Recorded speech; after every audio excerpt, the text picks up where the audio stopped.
I'm back! I would say I'm better than ever, but that's definitely questionable. I'm currently in a reading slump, so we could be doing better. But no, we could definitely be doing better. But today we're going to be talking about all of the books I read in the month of June. So I only read 5 books this month. Usually I average around 8 books a month. I definitely thought I read more, but I was able to actually comprehend everything I was reading.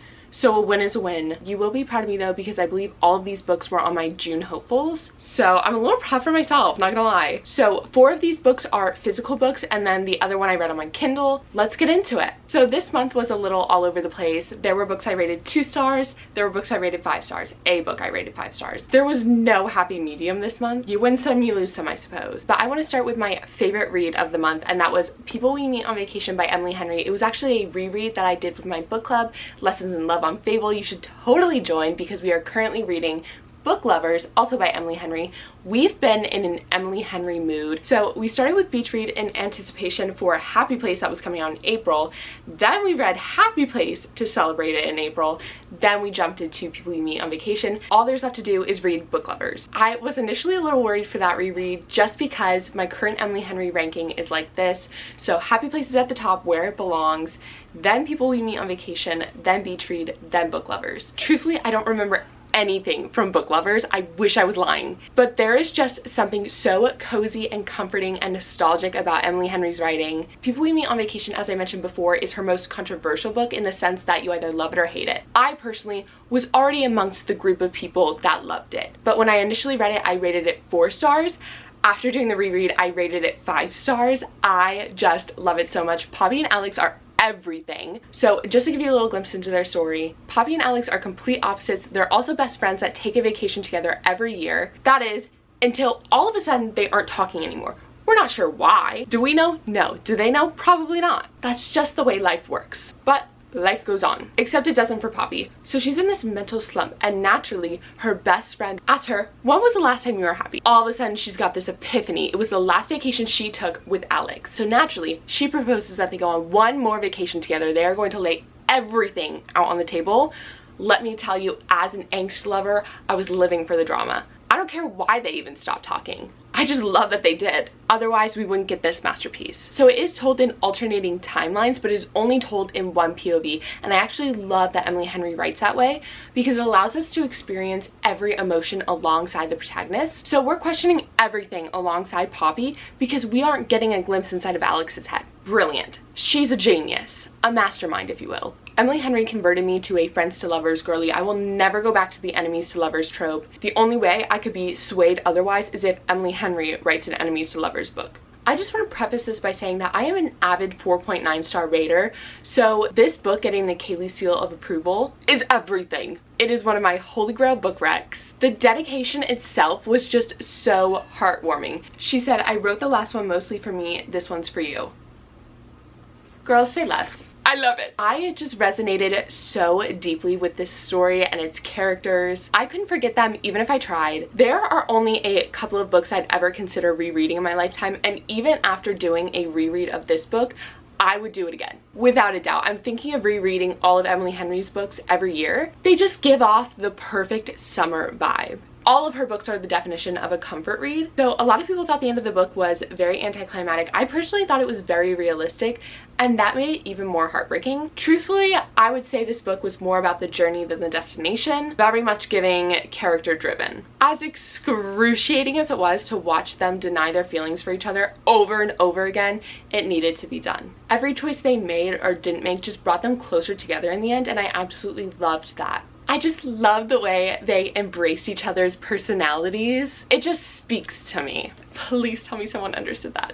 I actually annotated this one, so I tabbed it during my initial read, and then I tabbed it a lot more during this last read, and then I actually decided to highlight some of my favorite quotes. I definitely want to share them with you on Instagram, but we're still learning, okay? I'm still getting used to writing in my books. Truthfully, I'll probably only do it with these popular book talk books that are more accessible, so they aren't as expensive as some of these other books. But I just love overanalyzing books so much. I was just analyzing everything about Alex's character and the subtle nods that were given toward him pining for her. Obviously the story is told from Poppy's POV, but there was a lot more questioning that I did during this reread, especially seeing what choices Poppy made that led to Alex making some of his other life choices. I don't want to share too much just because I want you to be able to enjoy it and experience it the same way that I did. I will just never be able to put into words just how much I love this book, so please just go read it if you haven't already. I promise you won't regret it.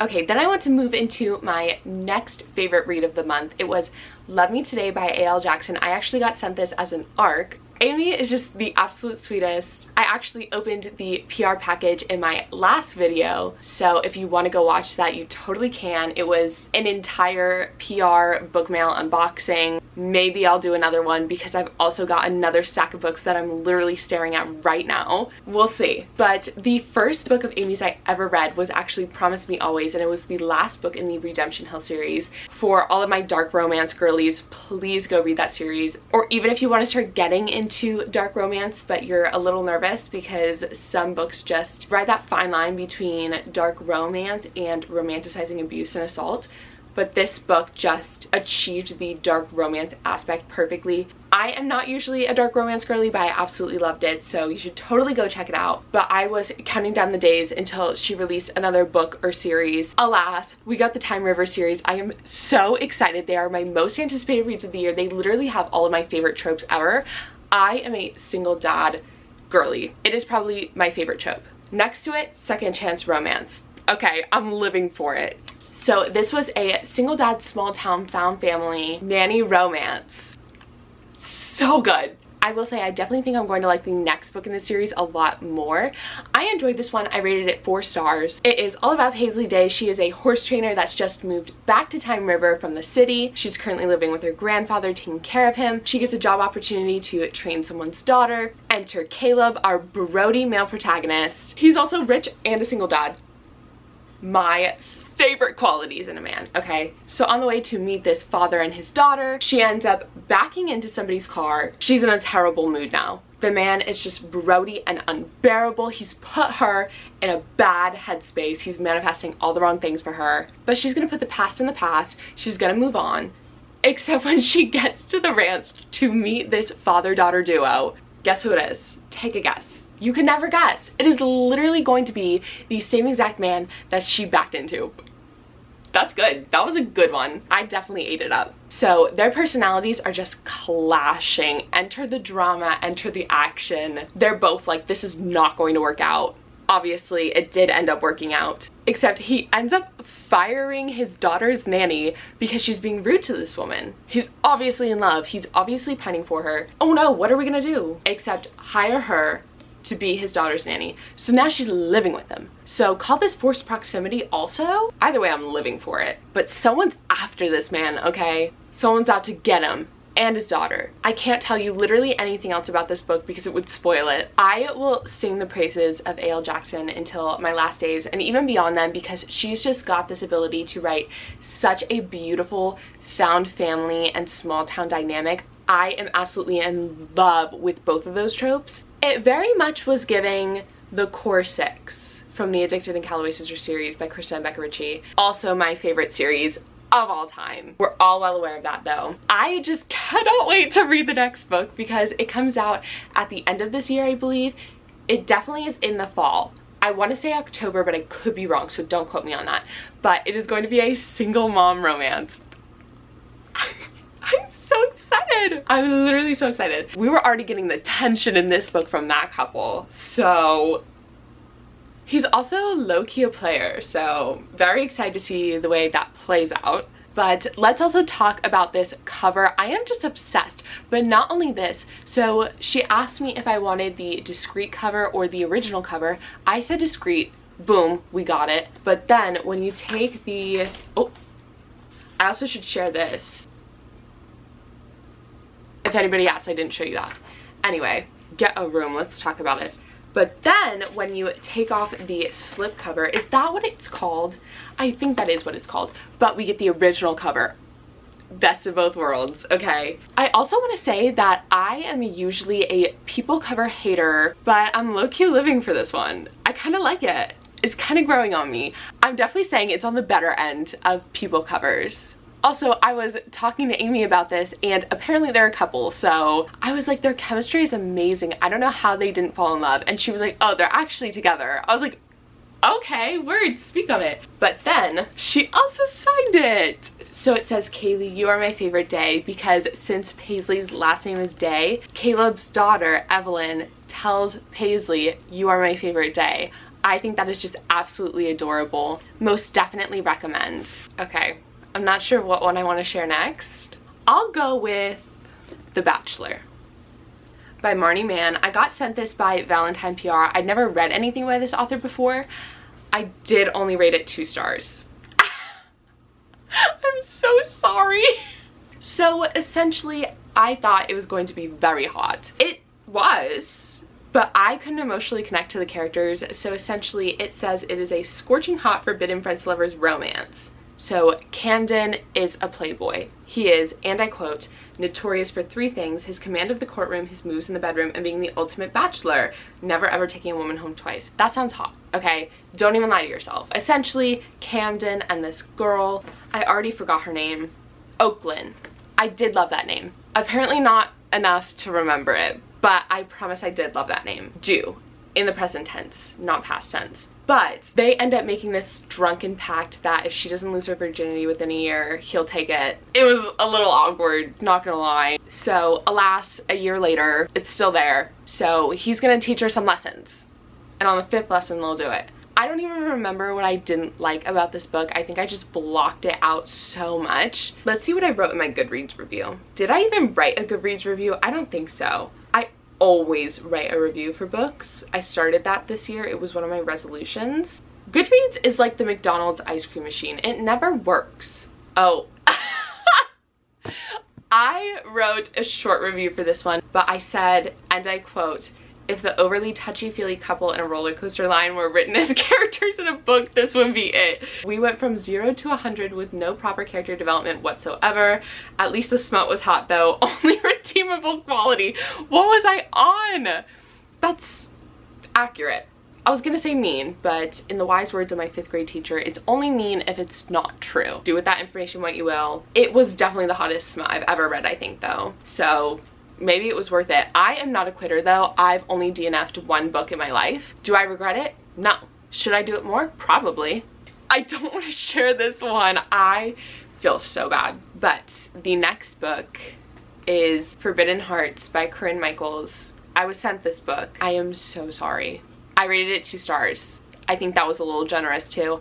I personally despise propaganda.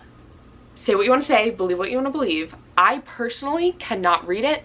I think it is so out of touch and tone deaf, especially given everything that's gone on in the past couple of years and just the increase in violence that we're seeing. I will not be elaborating on that anymore, but the story outside of that was set up for success. So it is a single dad nanny romance. Age gap. It is like 13 years too. That's a good age gap. So Asher is the sheriff of this small town. So he needs somebody to watch his daughter while he's at work because her mom is actually going on a trip for 6 months for her job. So he needs a nanny. But his daughter is deaf, so he needs somebody that does ASL. I actually loved this representation and I think it was done so well. I obviously don't want to speak too much on that because I'm not part of that community, but it was just very nice to be able to see that diversity.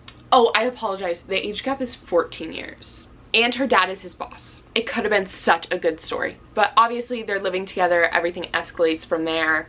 I just want to preface this by saying while it wasn't my cup of tea, I definitely respect the amount of time and effort that goes into writing and editing a book. I don't ever want to discredit an author's writing ability. Just because I don't like a book doesn't mean others are wrong for liking it. I definitely was disappointed though because I thought this was going to be one of my favorite reads of the year. I was definitely anticipating it to be at least a 4-star, maybe even a 5-star read. Obviously that didn't end up panning out. I just can't get past the career choice. It's 2023. You couldn't have written a firefighter romance or something. Literally anything else. I couldn't even look past it if I wanted to. The author was just oddly defensive over his career choice, but I also think the writing style just wasn't for me. So the author uses elongated versions of words instead of contractions, so think cannot instead of can't.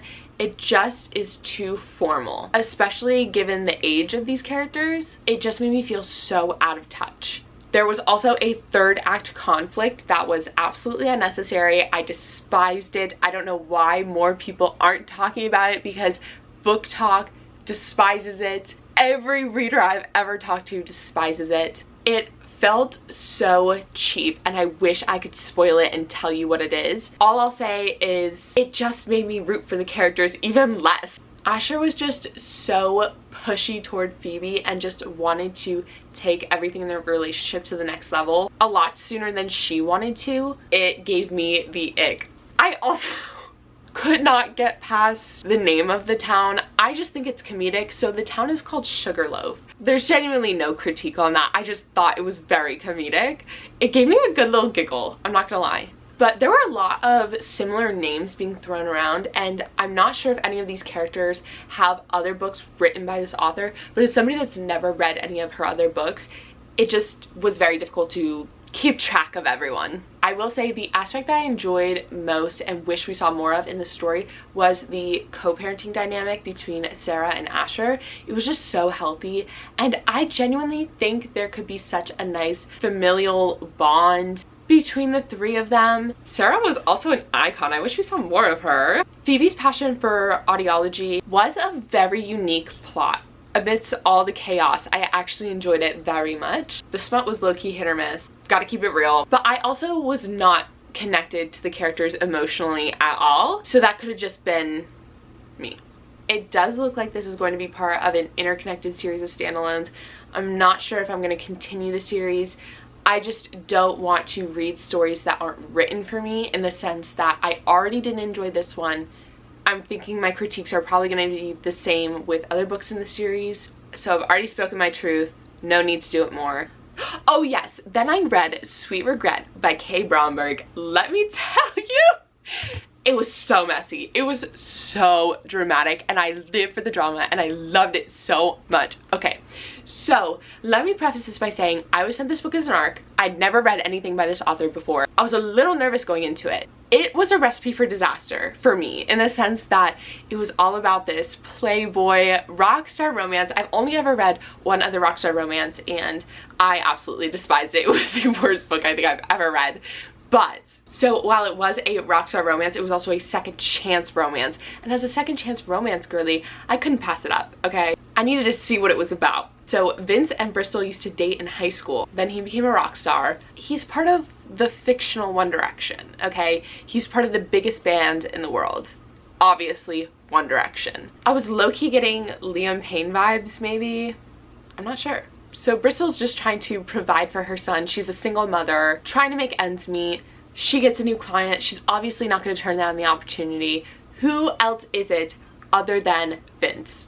Let's talk about it, okay? We need to dissect this. So truthfully, she can't stand him. A girl boss, truthfully. But they've both got secrets. We'll never know. Well, I'll know, but you won't know until you read the book. I am a strong protector of my peace, so I was just living vicariously through their drama. They couldn't stay together to save their lives, okay? I'm being so serious. Did I root for them to be together?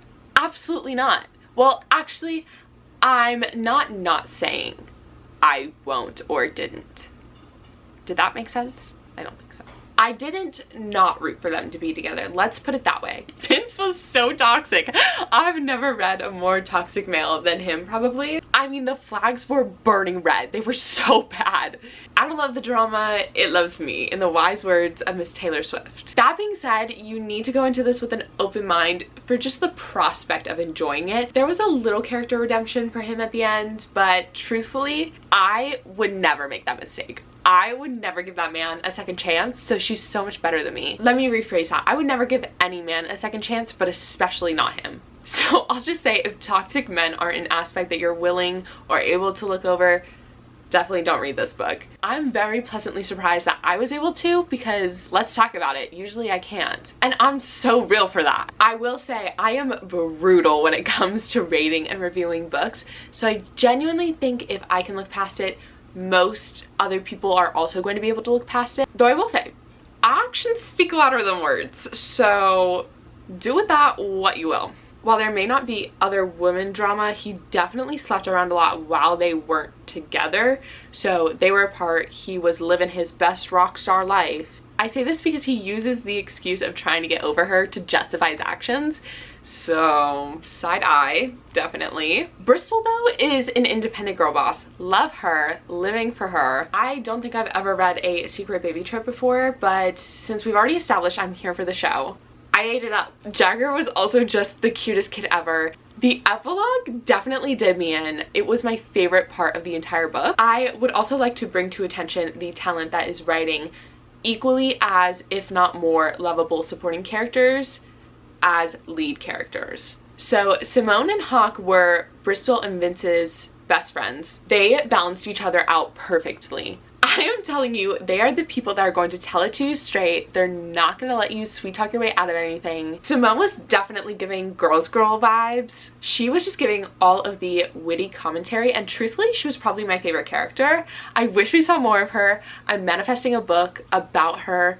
Not sure if we'll get that. Probably not. That's just my luck, but we're manifesting. We're gonna be delusional. Hawk almost seemed like a father figure to Vince, and I didn't acknowledge that so much when I was reading the book as when I did after, but you learn a lot about the unhealthy dynamic between Vince and his father. So just seeing Hawk being able to be that supportive person for him, to step into that role, was very heartwarming. I'm not sure if we already got his book or will be getting his book, but there were definitely some nods that were insinuating that had or will happen. I just want more of this universe. It was so much fun. It was definitely a no-think read. You're just going into it for pure enjoyment. It definitely will not be my last book by this author. It's low-key giving the vibe that her books are going to be hit or miss for me, but I'm okay with that as long as we get some bangers here or there. Well friends, those were the 5 books I read in the month of June. I just want to tell y'all to be gracious and gentle with yourself. It's okay if you only read 1 book or even no books this month. I've been seeing a lot of people that were able to read 10 or more books this month. I love that for them, but it's okay if that wasn't you. Truthfully, I averaged about a book a week, and I enjoyed it so much more, especially doing my reread of People We Meet on Vacation, because I was able to actually savor and enjoy all of it and actually reflect on what I was reading. I definitely think there are going to be books and moments where I just want to read it in one sitting, but I'm learning to be okay with not doing that. But I'm very excited to be filming again. I don't plan on going away anytime soon, but I've linked all of my socials down below. I post daily on my Instagram and almost daily on my book talk. If you want to see what I'm currently reading, you can go over to my Goodreads. If you want to read with me, I've got a book club over on Fable. It's called Lessons in Love, and you should totally join because, as I mentioned before, we are reading Book Lovers by Emily Henry, and I am absolutely loving it. And we also have a collaborative playlist going on. I do this every month. We'll put together a playlist, and I just love the community vibe and building that's going on over there. I'm also thinking about maybe doing collaborative Pinterest boards. I've already done Pinterest boards for our last couple of reads. Definitely tell me if that's something anyone's interested in. But I love you all, and as always, happy reading.